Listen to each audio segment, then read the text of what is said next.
Good evening, students. Chapter 11 Dual Nature of Radiation and Matter অৰ্থাৎ বিকিৰণ আৰু পদাৰ্থৰ দ্বৈত প্ৰকৃতি চেপ্টাৰটোত আমি অলৰেডি আলোচনা কৰিছোঁ ইলেক্ট্ৰন এমিশন কি হয় অৰ্থাৎ এটো ইলেক্ট্ৰন নিৰ্গমন কি বা ওয়াৰ্ক ফাংশন কি ফটো ইলেক্ট্ৰিক এফেক্ট অৰ্থাৎ আলোক বৈদ্যুতিক প্ৰভাৱ কি এই সমূহৰ বিষয়ে আমি আলোচনা কৰিছোঁ এতিয়া যদি আমি আলোক বৈদ্যুতিক প্ৰভাৱৰ ওপৰত বেলেগ বেলেগ কাৰকৰ এফেক্ট বিলাক যদি চাবলৈ যাওঁ অৰ্থাৎ আলোক বৈদ্যুতিক প্ৰভাৱ মানে কি আছিল মেটাল সাৰফেস এটাত যদি ৰেডিয়েশন এটা ইনসিডেন্ট হয় তেতিয়াহলে মেটাল সাৰফেসটোৰ পৰা ইলেক্ট্ৰনটো ওলাই যায় হেতু আছিল আলোক বৈদ্যুতিক প্ৰভাৱ এতিয়া তাৰ ওপৰত বেলেগ বেলেগ ফেক্টৰ মানে আমি কি ক'ব পাৰো যে ৰেডিয়েশনটোৰ ইন্টেন্সিটি বা তোমাৰ বিকিৰণটোৰ প্ৰাবল্যৰ ওপৰত হে আলোক বৈদ্যুতিক প্ৰভাৱ বাঢ়িব নে কমিব বা বিভৱভেদৰ কাৰণে আলোক বৈদ্যুতিক প্ৰভাৱ বাঢ়িব নে কমিব সেইখিনি যদি আমি চাবলৈ যাওঁ তেতিয়াহলে আমি তাৰ আগতে আমাৰ বেসিক বস্তু কিছুমান ক্লিয়াৰ হৈ ল'ব লাগিব যে ফটোন কি হয় বা লাইটৰ যেটো পাৰ্টিকল নেচাৰ সেই বস্তুটো আমি অলপ ক্লিয়াৰ হৈ ল'ব লাগিব গতিকে আমি এতিয়া আহিছো লাইট কি হয় সেই বস্তুটো লাইটৰ পাৰ্টিকল নেচাৰ ওয়েভ নেচাৰ যেহেতু আমি কৈছিলো যে ডুৱেল নেচাৰ বা দ্বৈত প্ৰকৃতি গতিকে আমি লাইটৰ পাৰ্টিকল নেচাৰ কি হয় আৰু ওয়েভ নেচাৰ কি হয় সেইটো বস্তুটো অকমান চাই লওঁ আহা প্ৰথম 1637 বহুত বছৰ আগতে ডেকাৰ্টে এজন সাইন্টিষ্ট আছিল তেওঁৰ নাম আছিল ডেকাৰ্টে তেওঁ অনুমান কৰিছিল যে কি তেওঁ বিশ্বাস কৰিছিল যে লাইট পাৰ্টিকল বিলাক কি হয় কিছুমান স্মল পাৰ্টিকল হয় বুলি বিশ্বাস কৰিছিল অৰ্থাৎ বিকিৰণটো কি হয় কিছুমান সৰু সৰু ক্ষুদ্ৰ ক্ষুদ্ৰ কণিকা বুলি তেওঁ বিশ্বাস কৰিছিল আৰু গতিকে তেওঁ সেই যেটো তেওঁ বিশ্বাস কৰিছিল বা অনুমান কৰিছিল তাৰ নামটো দিছিল যে পোহৰৰ কণিকা তত্ত্ব বা কৰ্পাস্কুলাৰ মডেল বুলি নাম দিছিল কৰ্পাস্কুল মানে কি কৰ্পাস্কুল মানে হৈছে তোমাৰ স্মল টাইনি পাৰ্টিকল যিখিনি তোমাৰ লাইট পাৰ্টিকল সেইখিনি কিছুমান স্মল টাইনি পাৰ্টিকল বুলি কনসিডাৰ কৰিছিল আৰু সেই তত্ত্বটোৰ মতে কি আছিল যে লাইট বিলাকে কেনেকৈ মুভ কৰে বুলি আছিল এটা ফাইনাইট ভেলোচিটিৰে ষ্ট্ৰেট লাইনত ট্ৰেভেল কৰে বুলি কোৱা হৈছিল তাৰ পাছত 1672 স্যাৰ আইজাক নিউটনে কি কৰিছিল যে সেই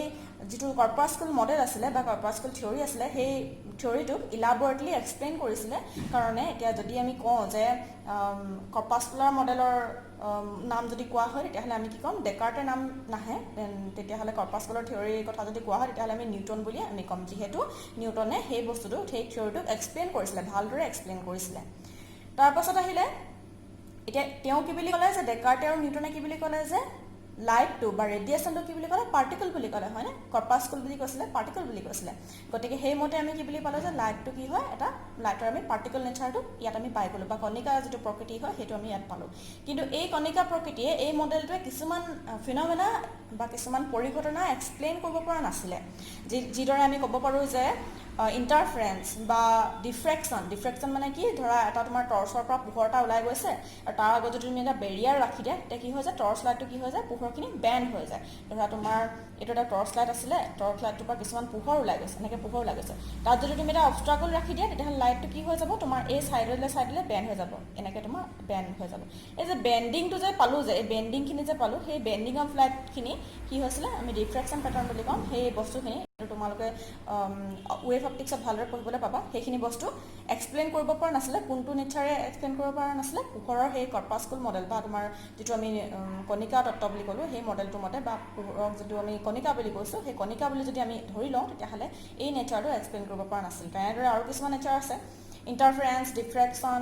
তাৰপিছত তোমাৰ আহিলে পোলাৰাইজেশ্যন সেই বস্তুখিনিক এই মডেলটোৱে বা যেটো আমি পোহৰৰ কণিকা বুলি ক'লো কৰ্পাস্কুল সেইখিনিয়ে এক্সপ্লেইন কৰিব পৰা নাছিলে গতিকে তাৰ পাছত কি আহিলে যে যেহেতু এক্সপ্লেইন কৰিব নোৱাৰিলে গতিকে সেই ফিনমেনাখিনি এক্সপ্লেইন কৰিবৰ কাৰণে আৰু কিছুমান বস্তু দৰকাৰ হ'ল তেতিয়া কি হ'ল যে 1678ত হাইজেন বুলি এজন সাইন্টিষ্ট আছিল তেওঁ কি কৰিলে যে পোহৰৰ তৰংগ তত্ত্ব বুলি এটা তত্ত্ব দিলে তাৰমানে কি পোহৰটো অকল কণিকা বুলি নহয় পোহৰটো এওঁ কি বুলি ক'লে যে এটা তৰংগ হয় বুলি ক'লে কৈ এটা ৱেভ হয় বুলি তেওঁ এক্সপ্লেইন কৰিলে আৰু যদি আমি পোহৰটো তৰংগ বুলি যদি ধৰো তেতিয়াহলে আমি কি কৰিব পাৰিম সেই ফিনমেনা কিটা যেটো তোমাৰ ইন্টাৰফাৰেন্স আছিল ডিফ্ৰেকশন পোলাৰাইজেশ্যন সেই সমূহ ফিনমেনা পোহৰৰ তৰংগ প্ৰকৃতিৰ মতে এক্সপ্লেইন কৰিব পৰা গ'ল তাৰ পাছত আকৌ যেতিয়া টাইমবোৰ গৈ থাকিলে তেতিয়া কি হয় যে 1905ত কি হৈছিলে আইনষ্টাইনে ফটো ইলেক্ট্ৰিক এফেক্টৰ জৰিয়তে কি বুলি ক'লে যে পোহৰটোক আকৌ এটা পাৰ্টিকল বুলি তেওঁ এক্সপ্লেইন কৰিলে এতিয়া ঠিক পাৰ্টিকল নহয় আসলে কি হৈ যায় যে যেটো ফটো ইলেক্ট্ৰিক এফেক্ট পাইছিল আমি আলোক বৈদ্যুতিক প্ৰভাৱ সেই ফিনমেনাটো আসলে কি কৰিছিল যে বহুত সাইন্টিষ্টে ইতিমধ্যে তোমাৰ ডিসকভাৰ কৰিছিল হলৱাৰ্ছ আৰু লেনাৰ্ডো তাৰ মাজত এজন আছে তেওঁলোকে এক্সপেৰিমেন্ট কৰি পাইছিল কিন্তু যেহেতু আইনষ্টাইনে সেই ফটো ইলেক্ট্ৰিক এফেক্ট বা আলোক বৈদ্যুতিক প্ৰভাৱৰ ওপৰত একোটা তোমাৰ সূত্ৰ বা এটা ফৰ্মুলা দিছিলে গতিকে কি কৰা হয় যে ফটোইলেক্ট্ৰিক এফেক্ট বুলি ক'লে আমি কি বুলি ক'ম যে আমি জানিম যে আইনষ্টাইন ফটোইলেক্ট্ৰিক এফেক্ট বুলি কোৱা হয় গতিকে আইনষ্টাইনৰ ফটোইলেক্ট্ৰিক এফেক্ট কেতিয়া কৰিছিলে 1905ত আহিছিলে তেতিয়া সেই ফটোইলেক্ট্ৰিক এফেক্ট এই ফিনমিনাটো ডিস্কভাৰ কৰিবৰ কাৰণে এই ফিনমিনাটো এক্সপ্লেইন কৰিবৰ কাৰণে আচলতে কি লাগিছিলে যে যদি আমি লাইটক যদি ৱেভ বুলি কওঁ তেতিয়াহ'লে এই ফিনমিনাটো ডিস্কভাৰ কৰিব নোৱাৰে গতিকে তেওঁ কি বুলি কৈছিলে যে এই ফিনমিনাটোত কি বুলি কৈছিলে তেওঁ লাইটত একোটা পাৰ্টিকল বুলি কনচিডাৰ কৰিছিলে বা একোটা পাৰ্টিকল বুলি তেওঁ এক্সপ্লেইন কৰিছিলে গতিকে ইয়াত কোৱা হৈছে যে ইন 1905 আইনষ্টাইনে ফটোইলেক্ট্ৰিক এফেক্ট বুলি আমি কওঁ কেন explain if consider light as particle যদি লাইটটোক আমি পাৰ্টিকল বুলি কনচিডাৰ কৰোঁ তেতিয়াহ'লে এই ফিনমিনাটো এক্সপ্লেইন কৰিব পৰা যায় বুলি আইনষ্টাইনে কৈছিলে তাৰপাছত কি হ'ল যে ইয়াৰ পাছত বহুতো এক্সপেৰিমেণ্ট চলিলে 1924ত কি হ'ল যে পাৰ্টিকুলৰ যিটো আমাৰ লাইটৰ যিটো পাৰ্টিকুল নেচাৰ আছিলে সেইটো কি হৈছিলে দৃঢ়ভাৱে প্ৰতিষ্ঠা কৰিছিলে কেনেকৈ প্ৰতিষ্ঠা কৰিছিলে এজন চাইণ্টিষ্ট আছিলে কম্পটন বুলি এজন চাইণ্টিষ্ট আছিলে তেওঁ এটা এক্সপেৰিমেণ্ট কৰিছিলে এক্সপেৰিমেণ্ট কাৰ ওপৰত কৰিছিলে scattering of X ray from electron তো সেই এক্সপেৰিমেণ্ট কৰোঁতে তেওঁ কি পাইছিলে যে পোহৰবোৰ কি বুলি তেওঁ কৈছিলে যে তাৰ এটা কণিকা প্ৰকৃতি থাকে বুলি তেওঁ দৃঢ়ভাৱে প্ৰতিষ্ঠা কৰিছিলে গতিকে এতিয়াৰ পৰা তাৰমানে 1905ৰ পৰা অৰ্থাৎ ফটোইলেক্ট্ৰিক এফেক্ট যেতিয়াৰ পৰা হৈছিলে তাৰ পিছৰ পৰা আমি কি বুলি কওঁ যে পোহৰটো একোটা তাৰ কণিকা প্ৰকৃতি আছে বুলি কওঁ ঠিক পাৰ্টিকল নহয় একোটা কণিকা নহয় পোহৰটো একোটা কণিকা নহয় কণিকাৰ দৰে তাৰ এটা প্ৰকৃতি আছে বুলি কওঁ পাৰ্টিকল নেচাৰ বুলি কওঁ গতিকে এতিয়া আমি কি পালোঁ যে লাইটে কেনেদৰে বিহেভ কৰে হাইজেন প্ৰিন্সিপলৰ মতে বা কিছুমান ফিনমিনা এক্সপ্লেইন কৰিবৰ কাৰণে লাইটে কেনেকুৱা ধৰণৰ বিহেভ কৰে বুলি আমি কওঁ ৱেভ নেচাৰ তাৰ থাকে বুলি কওঁ আৰু আন কিছুমান ফিনমিনা এক্সপ্লেইন কৰিবৰ কাৰণে লাইটৰ এটা পাৰ্টিকল নেচাৰ আছে বুলি কওঁ অৰ্থাৎ লাইটৰ আমি ডুৱেল নেচাৰ আছে বুলি ক'ব পাৰোঁ তো ইয়াৰ পৰা আহিলে তোমাৰ লাইটৰ ডুৱেল নেচাৰৰ কথাটো এতিয়া যদি আমি লাইটৰ যিটো পাৰ্টিকল নেচাৰ সেইটো বিষয়ে যদি চাবলৈ যাওঁ তেতিয়াহ'লে চোৱা ইয়াতে চোৱা পোহৰৰ কণিকা তত্ত্ব যিখিনি পোহৰৰ কণিকা বুলি কৈছোঁ আমি সেইখিনিক আমি কি বুলি কওঁ যে ফটোন বুলি নাম দিছোঁ বা পাৰ্টিকল নেচাৰ অফ লাইট কি হয় আচলতে একোটা ফটোন বুলি কোৱা হয় যিটো লাইটৰ পাৰ্টিকল আছিলে সেই পাৰ্টিকল এটা পাৰ্টিকল নহয় ঠিক তো মই তোমালোকক কৈ আছোঁ তাক কি বুলি কোৱা হয় ফটোন বুলি কোৱা হয় এতিয়া ফটোন কি হয় বুলি যদি আমি চাবলৈ যাওঁ তেতিয়াহ'লে কি হয় যে light is composed of discrete packet of energy called quanta or photon তাৰমানে বিকিৰণটো কি হয় যে একোটা পেকেট হিচাপে আছে বুলি কোৱা হয় একোটা শক্তিৰ গোট বুলি কোৱা হয় তাৰমানে এটা পাৰ্টিকল নহয় কিন্তু কিছুমান পাৰ্টিকুলাৰ থুপ বুলি কোৱা হৈছে বা কিছুমান শক্তিৰ গোট বুলি কোৱা হৈছে মানে এটা পেকেট দুটা পেকেট তিনিটা পেকেট এনেকুৱা থাকে শক্তিৰ গোট বুলি কোৱা হৈছে এতিয়া যদি তোমাৰ তাত এক্সাম্পল এটা দিবলৈ যাওঁ তেতিয়াহ'লে কি হয় যে গাখীৰ কেনেকৈ পায় তোমাৰ দোকানত কি হয় যে তোমাৰ লিকুইড গাখীৰ থাকে হয়নে তো আমি সেইটো কি বুলি কওঁ গাখীৰটো কি হয় লিকুইড গাখীৰটো কি হয় ফ্ল' হৈ যাব পাৰে নাই গতিকে আমি তাক কি বুলি ক'ব পাৰোঁ ৱেভ নেচাৰ বুলি ক'ব পাৰোঁ ঠিক তেনেকৈ আকৌ লাইটৰ কি হৈছে ৱেভ নেচাৰ আছে বুলি আমি ক'ব পাৰোঁ আকৌ যদি আমি চাওঁ যে গাখীৰটো কিছুমান পেকেটত তোমাৰ পাউডাৰ গাখীৰো পায় নহয় তো পাউডাৰ গাখীৰৰ এটা কণিকা নহয় বা এটা পাউডাৰ দানা নহয় কিন্তু এটা পেকেটকৈ যে পালোঁ কেইবাটাও দানা লগ হৈ যে আমি এটা পেকেটকৈ পালোঁ সেইটো কি বুলি কোৱা হৈছে যে পাৰ্টিকল নেচাৰ বুলি কোৱা হৈছে অৰ্থাৎ কিছুমান পাৰ্টিকুলাৰ সমষ্টি বুলি নহয় আচলতে আমি কি বুলি ক'ম যে শক্তিৰ কিছুমান গোট বুলি ক'ম পেকেটছ অফ এনাৰ্জি বুলি ক'ম এটা পেকেট দুটা পেকেট তিনিটা পেকেট এনেকৈ কিছুমান পেকেটকৈ থাকে যিটোক আমি কি বুলি ক'ম ফটোন বুলি ক'ম এটা পাৰ্টিকল নহয় কিন্তু কিছুমান শক্তিৰ গোট এটা থুপকৈ থাকে সেইটোক আমি কি বুলি ক'ম ফটোন বুলি ক'ম গতিকে আমি ইয়াত কৈছোঁ যে light is composed of discrete packets of energy called quanta or photon হয়নে তাৰপাছত ইয়াৰ যদি আমি কিছুমান বেছিক প্ৰপাৰ্টি চাবলৈ যাওঁ বা ফিচাৰ কিছুমান যদি চাবলৈ যাওঁ ফটোন কি হয় তাৰ যদি আমি কিছুমান ফিচাৰ চাবলৈ যাওঁ তেতিয়াহ'লে আমি কি জানো যে লাইটে কি হয় যে তোমাৰ এয়াৰ বা ভেকুৱামত কিমান ভেলচিটিৰে মুভ কৰে 3 × 10⁸ মিটাৰ পাৰ ছেকেণ্ড ভেলচিটিৰে মুভ কৰে হয়নে গতিকে আমি কি বুলি ক'ম ফটোনেও তোমাৰ সেই এয়াৰ বা ভেকুৱামত কি হয় 3 × 10⁸ মিটাৰ পাৰ ছেকেণ্ড ভেলচিটিৰে মুভ কৰে হ'ল কিন্তু যেতিয়া ফটোন এটা মেটাৰৰ ক্ৰিয়া আহে ধৰা তোমাৰ বিকিৰণ এটা যদি তোমাৰ পদাৰ্থৰ পাৰস্পৰিক ক্ৰিয়াৰ মাজত যদি আমি চাবলৈ যাওঁ তেতিয়াহ'লে আমি তাত ৱেভ নেচাৰ কনচিডাৰ নকৰোঁ বা তৰংগৰ প্ৰকৃতি আমি কনচিডাৰ নকৰোঁ তাত আমি কি কৰিম যে লাইটৰ আমি পাৰ্টিকল নেচাৰ কনচিডাৰ কৰিম হ'লনে তাৰমানে যদি আমাৰ যিটো ফটোইলেক্ট্ৰিক এফেক্ট আছিলে ফটোইলেক্ট্ৰিক এফেক্টটোত কি হৈছিলে যে লাইট ৰেডিয়েশ্যনখিনি আহি পিনে ক'ত পৰিছিলে এটা মেটেল ছাৰ্ফেচত পৰিছিলে হয়নে মেটেল ছাৰ্ফেচত পৰোঁতে কি হৈছিলে যে তাৰ পৰা তোমাৰ ইলেক্ট্ৰন কিছুমান ওলাই গৈছিলে এখন ধৰা মেটেল ছাৰ্ফেচ আৰু ইয়াতে তোমাৰ ইলেক্ট্ৰনখিনি আছে ইয়াতে যদি ৰেডিয়েশ্যন এটা যদি পৰিছে ৰেডিয়েশ্যনটো আমি কি বুলি কৈছোঁ যে পাৰ্টিকল নেচাৰ বুলি কৈছোঁ তাৰ কিছুমান ফটোন বুলি কৈছোঁ তেতিয়া কি হৈছিলে যে ইলেক্ট্ৰন কিছুমান তাৰ পৰা ওলাই গৈছিলে বুলি কৈছিলোঁ এইটো এতিয়া তোমাৰ কি হৈছিলে যে ফটোইলেক্ট্ৰিক এফেক্ট আছিলে এতিয়া আমি কি ক'ব পাৰোঁ যে যেতিয়া এনেদৰে তোমাৰ বিকিৰণখিনি বা তোমাৰ লাইটখিনি যেতিয়া তোমাৰ এটা পদাৰ্থৰ পাৰস্পৰিক ক্ৰিয়াত আহিব অৰ্থাৎ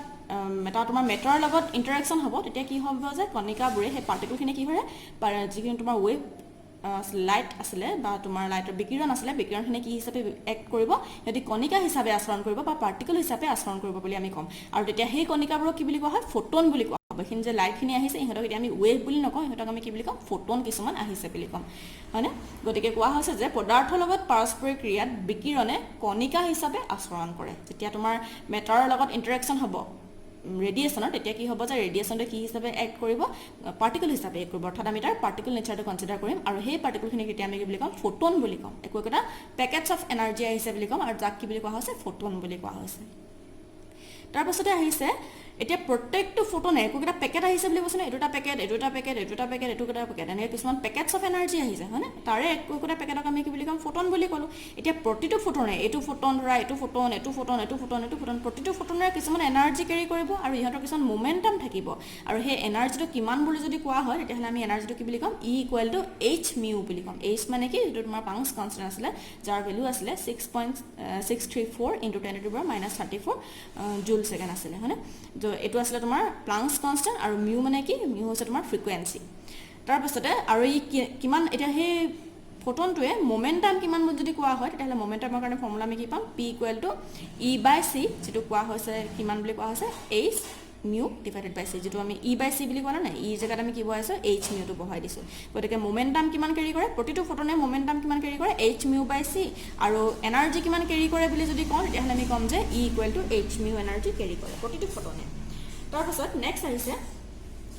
all photons of light of a particle frequency mu and wavelength lambda have same amount of energy and momentum ধৰি লৈছোঁ যে আমি এইখিনি ফটোন এইখিনি তোমাৰ কিছুমান শক্তিৰ গোট বা ফটোন বুলি আমি ধৰি লৈছোঁ ফটোন এতিয়া ইহঁতৰ প্ৰত্যেকটো ফটোনৰে ফ্ৰিকুৱেঞ্চি আমি কি লৈছোঁ যে মিউ বুলি লৈছোঁ হয়নে ফ্ৰিকুৱেঞ্চি মিউ বুলি লৈছোঁ এতিয়া ফ্ৰিকুৱেঞ্চি যদি মিউ হয় তেতিয়াহ'লে তাহাঁতৰ এটা ৱেভলেংথ থাকিব হয়নে ফ্ৰিকুৱেঞ্চি মিউ নহ'লে আমি লৈছোঁ যে ইহঁতৰ ৱেভলেংথটো লেমডা বুলি ধৰিছোঁ চবৰে ৱেভলেংথটো একেই বুলি লৈছোঁ চবৰে ফ্ৰিকুৱেঞ্চিটো একেই বুলি লৈছোঁ তেতিয়া কি হ'ব এই ফটোনখিনিয়ে গোটেইখিনিয়ে এনাৰ্জি একেটাই কেৰি কৰিব একেটা এনাৰ্জিয়ে কেৰি কৰিব আৰু যদি আমি ধৰোঁ যে এইখিনি বেলেগ এইখিনি ফটোন এইখিনি বেলেগ এইখিনি ফটোন হয়নে যেনিবা ইয়াৰ আমি এটা তোমাৰ ফ্ৰিকুৱেঞ্চি ধৰিছোঁ μ1 ইয়াৰ ফ্ৰিকুৱেঞ্চি ধৰিছোঁ আমি μ2 এই গোটেইখিনি ফটোনৰ আমি ফ্ৰিকুৱেঞ্চি কিমান বুলি ধৰিছোঁ μ2 বুলি ধৰিছোঁ গোটেইখিনি ফটোনৰ ফ্ৰিকুৱেঞ্চি μ2 আৰু ওপৰত থকা গোটেইখিনি ফটোনৰ ফ্ৰিকুৱেঞ্চি আমি μ1 বুলি ধৰিছোঁ তেতিয়া কি হ'ব যে ইহঁতৰ গোটেইখিনিৰ এনাৰ্জিটো একেই হ'ব আৰু ইহঁতৰ গোটেইখিনিৰ এনাৰ্জিটো একেই হ'ব কিন্তু এইখিনি ফটোন আৰু এইখিনি ফটোন দুইখিনি এনাৰ্জি সেম নহয় ইহঁতৰ এনাৰ্জি যদি E1 হ'ব ইহঁতৰ এনাৰ্জি E2 হ'ব তাৰমানে ফ্ৰিকুৱেঞ্চি যদি চেঞ্জ হৈ যায় তেতিয়াহ'লে তোমাৰ এনাৰ্জিটো চেঞ্জ হ'ব ফ্ৰিকুৱেঞ্চি একেই থকা গোটেইখিনি ফটোনৰে এনাৰ্জি আৰু মোমেণ্টাম একেই হ'ব গতিকে কোৱা হৈছে যে all photons of light of a particular frequency mu and wavelength lambda have same amount of energy and momentum অৰ্থাৎ μ1 যিখিনি ফ্ৰিকুৱেঞ্চিৰ ফটোন আছিলে গোটেইখিনিৰ এনাৰ্জিটো যিটো হ'ব μ2 যিখিনি ফটোন আছিলে গোটেইখিনিৰ এনাৰ্জি সেই μ1ৰ ফটোনখিনিৰ এনাৰ্জিতকৈ বেলেগ হ'ব তাৰমানে μ1ৰ ফটোনখিনিৰ এনাৰ্জি গোটেইখিনি একেই হ'ব আৰু এইফালে তোমাৰ μ2ৰ ফটোনখিনিৰ এনাৰ্জি গোটেইখিনি একেই হ'ব কিন্তু E1 আৰু E2 একেই নহয় যিহেতু ইহঁতৰ ফ্ৰিকুৱেঞ্চিটো বেলেগ বা ইহঁতৰ মোমেণ্টামটো বেলেগ হ'ব তাৰমানে এইখিনি মোমেণ্টাম আৰু এইখিনি মোমেণ্টাম বেলেগ হ'ব হ'ল তাৰপাছত আমি নেক্সট আহিছে যে নেক্সট ফিচাৰটো আহিছে ফটোনছ আৰ ইলেক্ট্ৰিকেলি নিউট্ৰেল অৰ্থাৎ ইলেক্ট্ৰিকেলি নিউট্ৰেল মানে কি বৈদ্যুতিক আধানবিহীন তাৰমানে যদি তুমি ফটোন এটা যদি তুমি চৌম্বিক ক্ষেত্ৰত ৰাখা বা বৈদ্যুতিক ক্ষেত্ৰত ৰাখা অৰ্থাৎ ইলেক্ট্ৰিক ফিল্ড বা মেগনেটিক ফিল্ডত ৰাখা তেতিয়াহ'লে কি হৈ যায় ফটোনখিনি সেই তোমাৰ ক্ষেত্ৰখনৰ পৰা ফিল্ডখনৰ পৰা বিক্ষেপিত নহয় বা তোমাৰ ডিফ্লেকশ্যন নহয় গতিকে কোৱা হৈছে যে ফটোনছ আৰ ইলেক্ট্ৰিকেলি নিউট্ৰেল বা বৈদ্যুতিক আধানবিহীন বুলি কোৱা হৈছে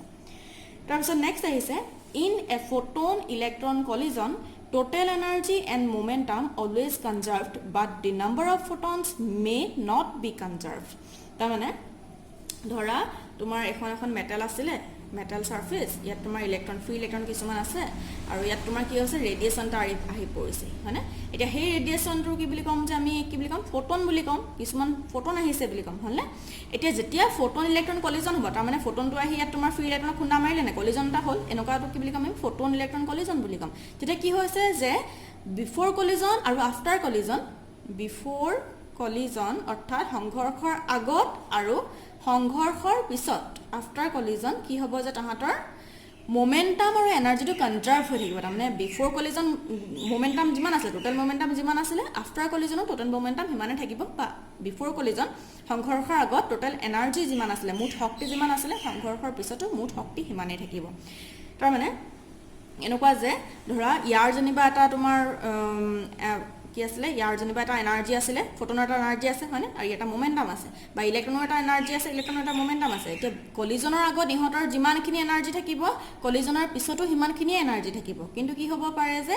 নাম্বাৰ অফ ফটনটো বেলেগ বেলেগ হ'ব পাৰে অৰ্থাৎ কলিজনৰ আগত যদি ইয়াৰ পৰা যদি তোমাৰ 5টা ফটন আহিছিলে কলিজনৰ পিছত 3টা ফটনো থাকিব পাৰে কলিজনৰ আগত 5টা ফটন আহি ইলেক্ট্ৰন 5টাৰ লগত খুনা মাৰিলে যেনিবা কলিজনৰ পিছত কি হ'ব পাৰে যে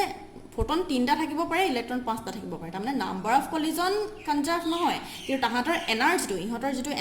এনাৰ্জি হ'ব বিফৰ কলিজন আৰু আফটাৰ কলিজন এনাৰ্জিটো খালি কনজাৰ্ভ হৈ থাকিব বা আমি মোমেন্টাম কনজাৰ্ভ হৈ থাকিব বুলি আমি ক'ব পাৰোঁ গতিকে ইয়াত কোৱা হৈছে in a photon electron collision total energy and momentum always conserve but the number of photon may not be conserve অৰ্থাৎ আমি অসমীয়াত ক'ব পাৰোঁ যে